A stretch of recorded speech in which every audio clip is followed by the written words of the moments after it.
ஓம் சாந்தி. அவ்யக்த முரளி 14/1/1980. அவ்யக்த பாப்தாதா, மதுபன். ஆன்மீக சேனைகளுடன் ஆன்மீக தளபதியின் சந்திப்பு. பாப்தாதா கேட்குறாங்க, இன்று முக்கியமாக எந்த சபை கூடியிருக்குது அப்படின்னு. இந்த சபையை தன்னுடைய இரட்டை சேவாதாரி குழந்தைகளை, யார் இரட்டை சேவாதாரி மற்றும் இரட்டை ஞானம் நிறைந்தவராக இருக்கும் குழந்தைகளாக இருக்கிறாங்களோ அந்த மாதிரி குழுவை பார்த்து இன்று வதனத்தில் ஒரு விசேஷ உரையாடல் நடந்தது. பிரம்மபாபா சொன்னாங்க, இவங்க விசேஷமாக என்னுடைய புஜங்கள் அப்படின்னு. சிவபாபா சொன்னாங்க, இவங்க என்னுடைய ருத்ரமாலை அப்படின்னு. ருத்ரமாலையினுடைய விசேஷ மணிகள். அந்த மாதிரி பேச்சு நடந்து கொண்டே சிவபாபா பிரம்மபாபாவிடம் கேட்டாங்க, உங்களுடைய இந்த அனைத்து புஜங்களும் வலது கரங்களா அல்லது இடது கரங்களும் இருக்கிறாங்களா? வலது கரம் அப்படின்னா எப்பொழுதும் சமமானவங்க, சுத்தமானவங்க மற்றும் சத்தியமானவங்க. அப்படின்னா அனைவரும் வலது கரங்களாக இருக்கிறாங்களா? அதுக்கு பிரம்மபாபா புன்முறுவல் செய்கிறாங்க. மேலும் புன்முறுவல் இட்டுக்கொண்டே ஒவ்வொருவனுடைய கணக்கோ உங்களிடம் இருக்கவே இருக்குது அப்படின்னு சொல்கிறாங்க. அப்படி கணக்கை பார்க்கும் விஷயம் வந்தது. ஒவ்வொரு குழந்தையினுடைய கணக்கு எதிரில் வெளிப்பட்டுச்சு. எப்படி வெளிப்பட்டது? ஒரு கடிகாரத்தின் ரூபத்தில் வெளிப்பட்டது. அதில் ஒவ்வொருவரினுடைய 4 பாடங்களின் 4 பாகம் இருந்தது. எப்படி இங்கே சிருஷ்டி சக்கரத்தினுடைய படத்தை உருவாக்குறீங்க அந்த மாதிரி அப்படின்னு பாப்தாதா சொல்கிறாங்க. ஒவ்வொரு பாகத்திலும் தனித்தனியான முட்கள் இருந்தது. அவை ஒவ்வொருவருடைய 4 பாடங்களின் சதவிகிதத்தை காண்பிச்சிட்டு இருந்தது. அனைவருடைய கணக்கு மிக தெளிவாக தென்பட்டு இருந்தது. கணக்கை பார்த்து கொண்டே பாப்தாதா நேரத்தை காட்டும் கடிகாரம் மற்றும் குழந்தைகளுடைய முயற்சி செய்வது அப்படிங்கிற கடிகாரம் 2ஐயும் பார்த்து என்ன தென்படுகிறது அப்படின்னு அவங்களுக்குள்ள பேசிக்கிட்டாங்க. நேரத்தின் கடிகாரம் மற்றும் குழந்தைகளின் முயற்சியின் கடிகாரம், இந்த இரண்டிலும் பெரும்பான்மையோரினுடைய 2 பாகங்கள், அதாவது 2 பாடங்களின் முடிவு 75% இருந்தும் சரியாக இருந்தது. ஆனால் 2 பாடங்களினுடைய சதவிகிதத்தினுடைய முடிவில் மிக குறைவாக இருந்ததுன்னு சொல்கிறாங்க. ஆகையினால இந்த ரிசல்ட்டின் படி எவரடி குரூப் அப்படின்னு சொல்வோமா அப்படின்னு பாப்தாதா சொல்கிறாங்க. எப்படி விநாசத்தின் பொத்தானை அழுத்தணும் அப்படிங்கிறது மட்டும்தான் பாக்கி இருக்குது. ஒரு நொடிக்கான விஷயம் அப்படின்னு சூழ்நிலை உருவாகி இருக்குது. அதே மாதிரி ஸ்தாபனைக்கு பொறுப்பாளர் ஆகியிருக்கும் குழந்தைகள் ஒரு நொடியில் தயாராகிடணும். அந்த மாதிரி நினைவுக்கான சக்திசாலியான பொத்தான் தயாராகி இருக்குதான்னு கேட்குறாங்க. நினைச்சிங்க மற்றும் அசரீரி ஆனீங்க. நினைச்சிங்க மற்றும் அனைவரின் உலகத்துக்கு நன்மை செய்பவர் அப்படிங்கிற உயர்ந்த நிலையில் நிலைச்சிட்டீங்க. மேலும் அதே நிலையில் நிலைத்திருந்து பார்வையாளர்களுடைய பார்வையோடு விநாச லீலையை பார்க்க முடியணும்.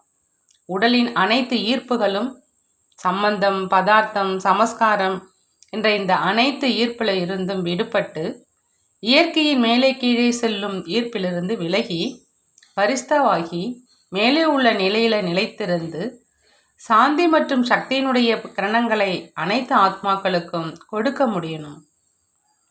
அப்படி நினைவினுடைய சக்திசாலியான பொத்தான் தயாராகி இருக்குதா அப்படின்னு பாபா கேட்குறாங்க. எப்போ 2 பொத்தான்களும் தயாராகிடுமோ அப்போ முடிவு ஏற்பட்டுடும் சொல்கிறாங்க. இந்த குரூப்பை பார்த்து வதனத்தில் கணக்கு வெளிப்பட்டதுன்னு சொல்கிறாங்க. எப்படி உடல் வலிமை இருக்கிற சேனையிலும் அநேக விதமான போர் வீரர்கள் இருப்பாங்க. சிலர் எல்லைக்கு செல்பவர்களாக, யுத்த மைதானத்தில் செல்பவர்களாக, அதாவது நேரடியாக யுத்தம் செய்பவராக, இன்னொருவர் அவரை பராமரிப்பவராக பின்னால் இருப்பாங்க. இயக்குனரோ முதுகு எலும்பாக இருப்பாங்க. அதே மாதிரி இந்த குரூப் மைதானத்தில் சேவை செய்யக்கூடிய குரூப்னு சொல்கிறாங்க. மைதானத்தில் வரக்கூடிய சேனையின் ஆதாரத்தினால தான் வெற்றி மற்றும் தோல்விக்கான விஷயம் இருக்கும். ஒருவேளை மைதானத்தில் வர்றவங்க பலகீனமாக ஆயுதம் இல்லாத மிகவும் பயப்படுவர்களாக இருக்கிறாங்க அப்படின்னா ஒருபோதும் இயக்குனருக்கு வெற்றி கிடைக்க முடியாது. உலக நன்மை செய்வதற்கான மைதானத்தில் இது சேவாதாரி குரூப். இந்த குரூப் வீரம் நிறைந்தது, எதிர்நோக்கும் சக்தி, அதாவது அனுபவம் செய்விக்கும் சக்தி, அனைவருக்கும் உயர்ந்த சரித்திரம் மூலமாக பாப்தாதானுடைய சித்திரத்தை காண்பிக்கும் சக்தி. அந்த மாதிரி ஆயுதம் தரித்தவராக இருக்கீங்களா? என்ன நினைக்கிறீங்க? அந்த மாதிரி சக்தி சொரூபமான குரூப்பாக இருக்கீங்களான்னு பாபா கேட்குறாங்க. 4 பாடங்களிலும் 4 அலங்காரத்தையும் தரித்தவராக இருக்கீங்களான்னு கேட்குறாங்க. நீங்கள் 2 கைகள் உள்ள சக்தி சொரூபமா அல்லது 4 கைகள் உள்ளவரான்னு கேட்குறாங்க.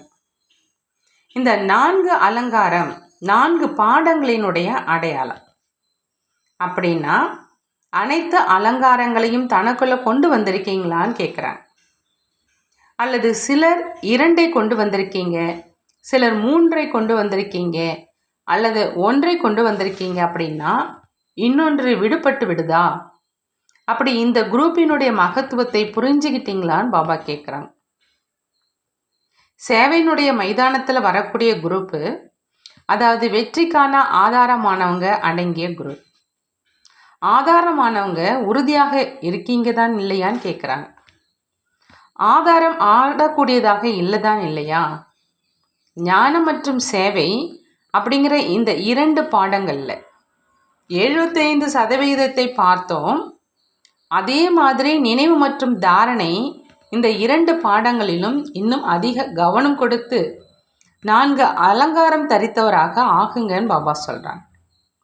இல்லை அப்படின்னா உலகினுடைய ஆத்மாக்களுக்கு முழுமையான சாட்சாத்காரம் செய்விக்க முடியாது. ஆகையினால இந்த 2 அலங்காரங்களை தாரணை செய்வதற்காக விசேஷமாக என்ன கவனம் வைப்பீங்கன்னு கேட்குறேன். நீங்கள் குடும்பத்தின் மற்றும் ஈஸ்வரிய அப்படி இரட்டை சேவாதாரி ஆகுங்க. உடல் நிர்வாகத்துக்காகவும் மற்றும் ஆத்ம நிர்வாகத்துக்காகவும் அப்படி இரட்டை சேவை கிடைச்சிருக்கு. மேலும் 2 சேவைகளுமே பாப்தாதாவின் டைரக்ஷன் படி கிடைச்சிருக்கு. ஆனால் 2 சேவைகளிலும் நேரத்தின் சக்திகளின் சமமான கவனம் கொடுக்குறீங்களான்னு பாபா கேட்குறாங்க. தராசில் 2 பக்கங்களிலும் சமமாக வைக்கிறீங்களா? முல்லை சரியாக வைக்கிறீங்களா? அல்லது முள் இல்லாத தராசை வச்சிட்ருக்கீங்களா அப்படின்னு கேட்குறாங்க. ஸ்ரீமத்து தான் முள். ஒருவேளை ஸ்ரீமத் அப்படிங்கிற முள் சரியாக இருக்குது அப்படின்னா 2 பக்கமும் சமமாக இருக்கும். அதாவது தராசினுடைய சமநிலை சரியாக இருக்கும். ஒருவேளை முல்லை சரியில்லை அப்படின்னா சமநிலை இருக்க முடியாது. சில குழந்தைகள் ஒரு பக்கத்தினுடைய எடையை அதிகமாக வைக்கிறாங்க. எப்படி? குடும்ப பொறுப்பை கண்டிப்பாக செய்யணும் அப்படின்னு நினைக்கிறாங்க. மேலும் ஈஸ்வரிய பொறுப்பை செய்யவோ வேண்டும் என்று அப்படி சொல்கிறாங்க. அது கண்டிப்பாக செய்யணும் மற்றும் இது செய்யவோ வேணும். ஆகையினால ஒரு பக்கத்தின் எடை அதிகமாயிடுது. பிறகு முடிவாக என்ன ஆகுது? சுமை அவரையே கீழே கொண்டு வந்துடுது. மேலே எழ முடியாது. சுமையுள்ள பக்கம் எப்பொழுதுமே கீழே தரையில் பட்டுடும். மேலும் லேசானது மேலே எழுந்திருக்கும். மேலும் சமமாக இருப்பவரும் மேலே எழுவாங்க. கீழே பூமியில் தொடாமல் இருக்கும். பூமியில் படுற காரணத்தினால பூமியினுடைய ஈர்ப்பின் வசமாகிடுறாங்க. சுமையினுடைய காரணமாக ஈஸ்வரிய சேவையின் மைதானத்தில் லேசானவராகி எப்பொழுதும் வெற்றி அடைபவராக ஆக முடியாது. கர்ம பந்தனத்தின் சமூக மரியாதையின் சுமை கீழே கொண்டு வந்துடுது. எந்த சமுதாயத்தை விட்டதோ அந்த சமுதாயத்தின் மரியாதைகளை வைக்கிறாங்க. மேலும் எந்த சங்கம யுகத்தின் மற்றும் சங்கம சமுதாயத்தினராகிவிட்டாங்களோ அந்த சமுதாயத்தினுடைய மரியாதை வைப்பதை மறந்துடுறாங்க. எந்த சமுதாயம் அழியக்கூடியதோ அந்த சமுதாயத்தின் மரியாதையை எப்பொழுதும் நினைவில் வைக்கிறாங்க. மேலும் எந்த சமுதாயம் அழியாததோ, எந்த சமுதாயத்தின் மூலம் எதிர்கால சமுதாயம் உருவாகணுமோ அந்த சமுதாயத்தின் நினைவூட்டிய போதிலும் சில நேரம் மட்டுமே நினைவு சொரூபம் ஆகிறார். குடும்ப விவகாரம் மற்றும் ஈஸ்வரி விவகாரம் இரண்டினுடைய சமநிலை வைப்பது அப்படின்னா எப்பொழுதும் இரண்டிலும் லேசானவராக இருப்பது மற்றும் வெற்றி அடைவதுங்கிறாங்க பாபா. உண்மையில் குடும்ப விவகாரம் அப்படிங்கிற வார்த்தையை மாற்றுங்க. குடும்பம் அப்படின்னுங்கிற வார்த்தையை சொன்ன உடனேயே குடும்பஸ்தன் ஆகிடுறீங்க. ஆகினால நீங்கள் குடும்பஸ்தன் அல்ல, ட்ரஸ்டி ஆவீங்க. குடும்ப விவகாரம் அல்ல, ட்ரஸ்ட் விவகாரம். குடும்பஸ்தன் ஆகிறீங்க அப்படின்னா என்ன செய்கிறீங்க? குடும்பஸ்தன் செய்யும் விளையாட்டு எது? குடும்பஸ்தன் ஆகிறீங்க அப்படின்னா சாக்கு போக்கு அதிகம் சொல்வீங்க. இப்படி மற்றும் அப்படி அப்படிங்கிற பாஷை அதிகம் பேசுவீங்க. அப்படியானது இல்லையா, இப்படி இருக்குது இல்லையா, விஷயத்தை அதிகரிக்க தொடங்கிடுவீங்க. செய்யத்தான் வேண்டும், இதை நீங்களும் தெரிஞ்சிருக்கீங்க. இதுவும் அப்படியே தான், இப்படியே தான் அப்படிங்கிற இந்த பாடத்தை தந்தைக்கும் கற்பிக்க தொடங்கிடுறீங்க. ட்ரஸ்டி ஆகிட்டீங்க அப்படின்னா சாக்கு போக்கு கூறுவது முடிவடைந்தது, முன்னேறும் கலையினுடைய தொடக்கம் ஏற்பட்டுடும். அப்படி இன்றிலிருந்து தன்னை குடும்ப விவகாரத்தில் இருப்பவர் அப்படின்னு நினைக்காதீங்க. ட்ரஸ்ட் விவகாரம் பொறுப்பு இன்னொருடையது. நீங்கள் கருவியாக மட்டும் இருக்கீங்க. இப்பொழுது இந்த மாதிரி எண்ணத்தில் மாற்றம் செஞ்சீங்க அப்படின்னா வார்த்தை மற்றும் செயலில் மாற்றம் ஏற்பட்டே விடும். அப்படி இந்த குரூப்பில் ஒவ்வொருவருமே மிக அதிசய காரியம் செய்ய முடியும். கர்ம யோகி, சகஜ யோகியின் ஒவ்வொரு உதாரணம் அநேக ஆத்மாக்களை உயர்ந்த ஒப்பந்தம் செய்வதற்கு காரணமாக ஆக்க முடியும். மேலும் எல்லைக்கு உட்பட்ட குருவாக யார் இருக்கிறாங்களோ அவங்களுடைய ஒரு சிஷ்யன் ஆசனத்தில் அமர்ந்து தன்னுடைய குருவினுடைய பெயரை புகழடைய செய்வாங்க. மேலும் இங்கு சத்குருவினுடைய இத்தனை அனைத்து சிம்மாசனதாரி குழந்தைகள் நீங்க ஒவ்வொரு குழந்தையும் எவ்வளோ உயர்ந்த காரியம் செய்ய முடியும். பாப்தாதா அனைத்து குழந்தைகளையும் அந்த மாதிரி சேவைக்கு தகுதியான, உலகில் பெயரை புகழடைய செய்யக்கூடிய, உலகத்துக்கு நன்மை செய்யும் குழந்தை அப்படின்னு நினைக்கிறார். எப்பொழுது ஒரு தீபம் தீப மாலையை உருவாக்கிடுது அப்படின்னா நீங்கள் ஒவ்வொரு தீபமும் முழு உலகத்தில் தீபாவளி செய்துடுவீங்க. இந்த குரூப்புக்கு என்ன செய்யணும் அப்படின்னு புரிந்ததா அப்படின்னு கேட்குறாங்க பாபா. விதவிதமான குரூப்புக்கு விதவிதமான துறையை சேர்ந்த ஆத்மாக்களின் சேவாதாரியாகி அனைவருடைய சத்கதி மற்றும் உயர்ந்த வாழ்க்கையை உருவாக்குவதற்கான ஆதாரமானவர் ஆகணும். இப்படி இரட்டை வெளிநாட்டினர் இருக்கிறாங்க.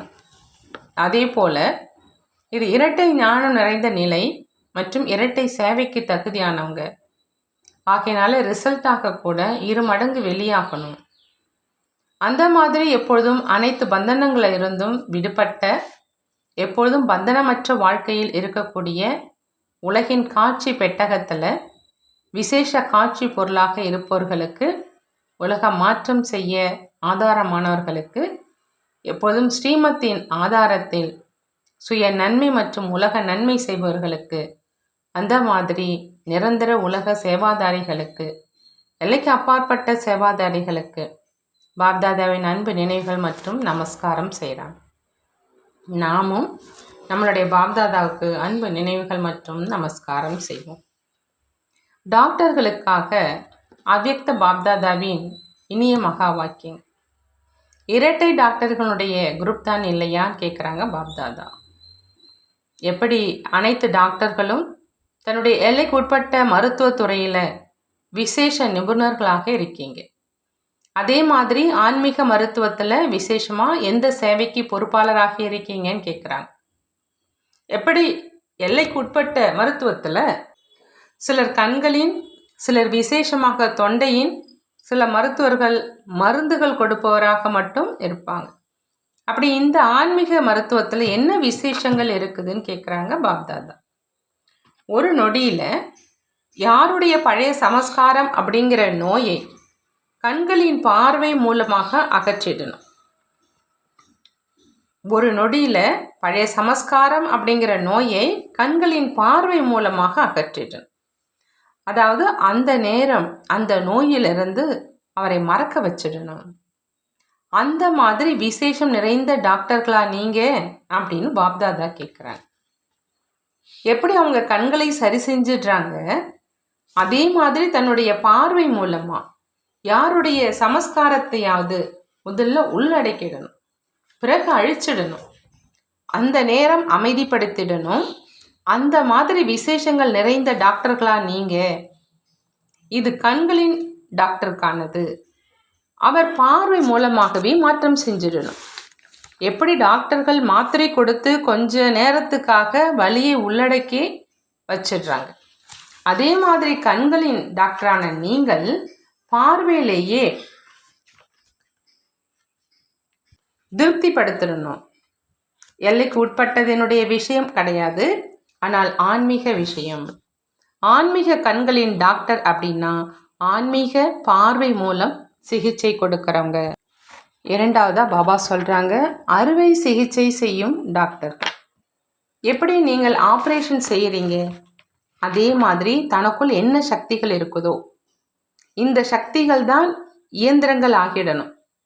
அந்த இயந்திரங்கள் மூலமாக அவங்களுடைய பலவீனங்கள் அகன்றிடும். எப்படி உங்களுடைய தியேட்டரின் இயந்திரங்கள் மூலமா அறுவை சிகிச்சை செய்யறீங்க, நோயாளியுடைய இயந்திரத்தையும் உபயோகிப்பது கிடையாது. அதே மாதிரி தன்னுடைய சக்திகளின் இயந்திரம் மூலமா நோயை சரி செஞ்சிடுங்க. காம விகாரியை காமமற்றவராக்கி மற்றும் கோபப்படுபவரை கோபமற்றவராக ஆக்கி விடணும். இதற்காக சகித்து கொள்ளும் சக்தி அதனுடைய இயந்திரத்தை உபயோகப்படுத்த வேண்டியதாக இருக்கும். அந்த மாதிரி ஆப்ரேஷன் செய்யும் டாக்டர் தானே நீங்கள் இல்லையா அப்படின்னு பாப்தாதா கேட்குறாங்க. எப்படி அவங்க கண் மூக்கு அனைத்துக்கும் தனித்தனியான நிபுணர்கள், அதே மாதிரி இங்கேயும் தனித்தனி சிறப்புகள் இருக்குது.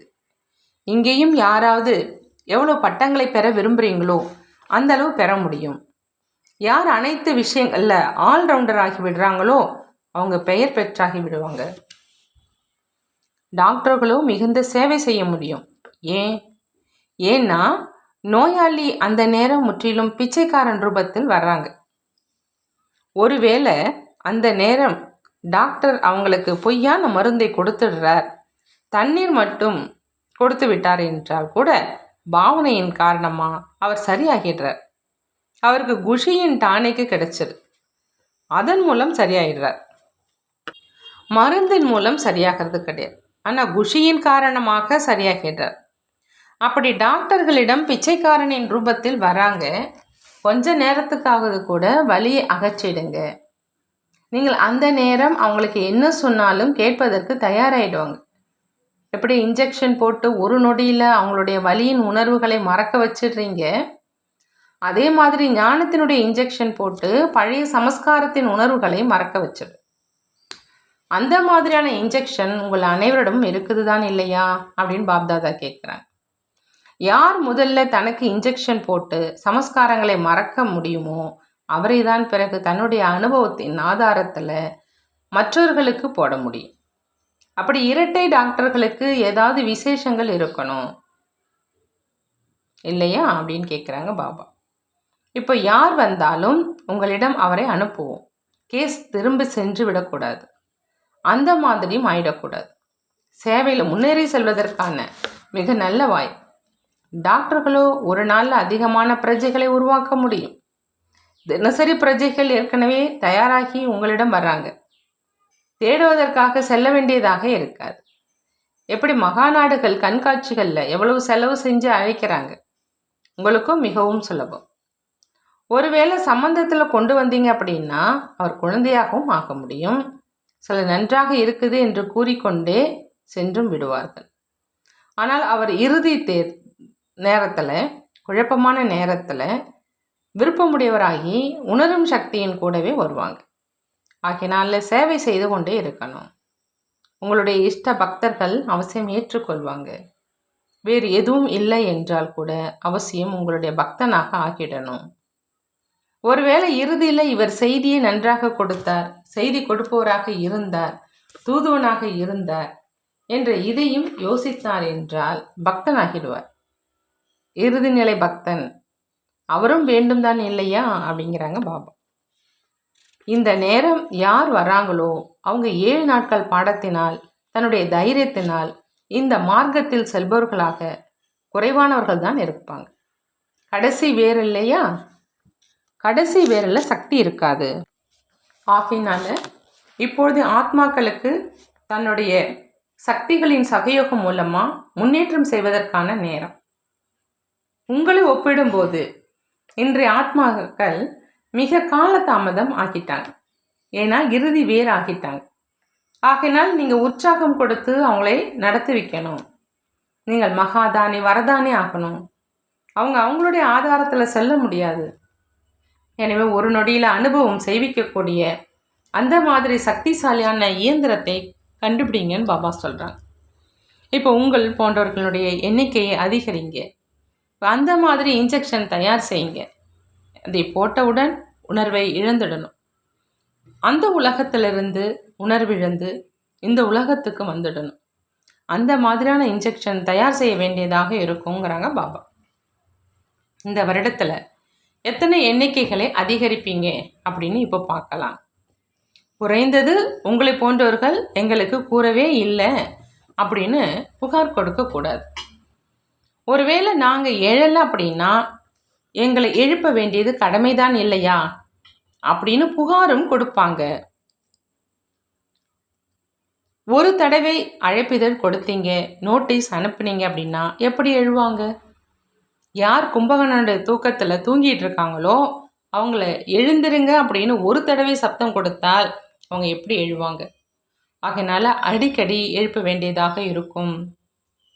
நல்லது.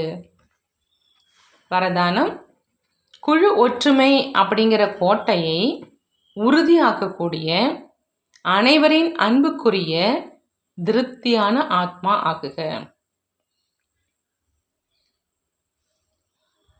குழு ஒற்றுமை அப்படிங்கிற கோட்டையை உறுதியாக்கக்கூடிய அனைவரின் அன்புக்குரிய திருப்தியான ஆத்மா ஆகுக. குழுவினுடைய சக்தி விசேஷமான சக்தி. ஒரு வழியில் நடக்கும் குழுவின் கோட்டையை யாராலும் அசைக்க கூட முடியாது. ஆனால் இதற்கான ஆதாரம் ஒருவர் இன்னொருவருடைய அன்பானவராகி அனைவருக்கும் மரியாதை கொடுப்பது, மேலும் சுயம்தான் திருப்தியாக இருந்து அனைவரையும் திருப்திப்படுத்துவது. யாரும் தொந்தரவு ஆக வேண்டாம், மேலும் யாரையும் தொந்தரவு செய்ய வேண்டாம். அனைவரும் ஒருவர் இன்னொருவருக்கு சுப பாவனை மற்றும் சுப காமனாவின் சகயோகம் கொடுத்து கொண்டே இருந்தீங்க அப்படின்னா இந்த குழுவினுடைய கோட்டை உறுதியாகிவிடும். குழுவினுடைய சக்தி தான் வெற்றிக்கான விசேஷ ஆதார சுரூபம். ஸ்லோகன் பாபா சொல்கிறாங்க, எப்போ ஒவ்வொரு காரியமும் யதார்த்தமாக யுக்தியாக இருக்குதோ அப்போதான் பவித்திர ஆத்மா அப்படின்னு சொல்லுவோம். எப்போ ஒவ்வொரு காரியமும் யதார்த்தமாக யுக்தியாக இருக்குதோ அப்போதான் பவித்திர ஆத்மான்னு சொல்லுவோங்கிறாங்க. நல்லது. ஓம் சாந்தி. நன்றி பாபா, நன்றி.